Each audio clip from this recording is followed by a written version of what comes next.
Today we're going to learn about some new changes in suspension. Well, maybe not new, but new within the last 5 years or so. Frank Guererri is with me right now. We're going to be looking at his DIRTcar Sportsman. Coils and short rods are the big things everybody talks about. Before we get into the specifics, how big of a change was this for you guys? It was huge, honestly. Going from the old bar cars to the coilovers in the rear. Driving-wise, it's huge. Setup-wise, it's a lot different as well. You got that left rear short rod on there. It's a lot easier to adjust, to be honest with you, than the torsion bars were. But as far as driving-wise, you got to be a lot more aggressive and stay up on that wheel a lot harder. So we'll start with the coil. So we're going to go under the right rear of the car here to kind of see. So obviously the biggest thing we're looking at is that coil spring. That's totally new? Yeah, that's this is our second year on coils, so everything switched over from bars. This car doesn't even have a rack in it anymore for the torsion bars. It's 100% coil only rear on the car. So the suspension rests on the coil over shocks, and we can adjust by changing those coils, right? Yep. You spin the coil nut down or spin it up. That's how you get your frame heights. That's how you get your wedge. So makes it a lot easier, like I said, with just the single coil instead of the bars going through the old bird cages like they used to. And used to be opposite side, and now it's all right there.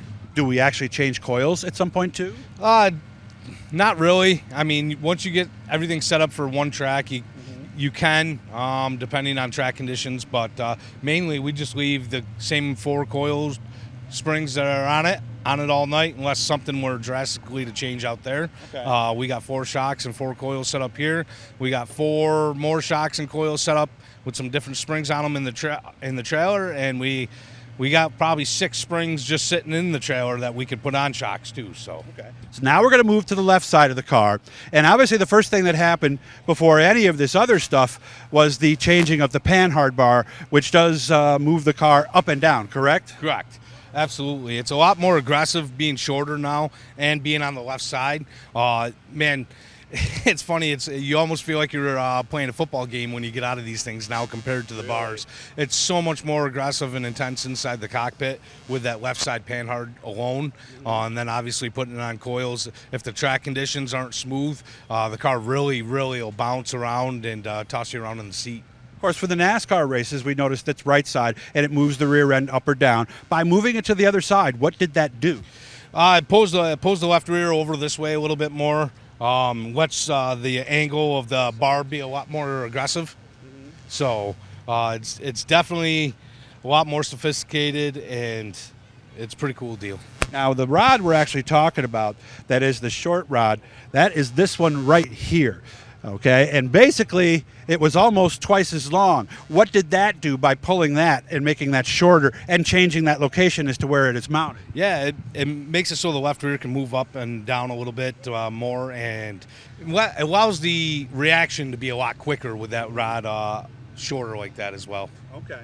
And also, is that why we're seeing the left rear drive up under the car like it wants to now? Oh, absolutely, yeah. Okay. Yep. I also heard some people say that now the sweet spot is smaller than it was before, like getting the setup exactly where you want.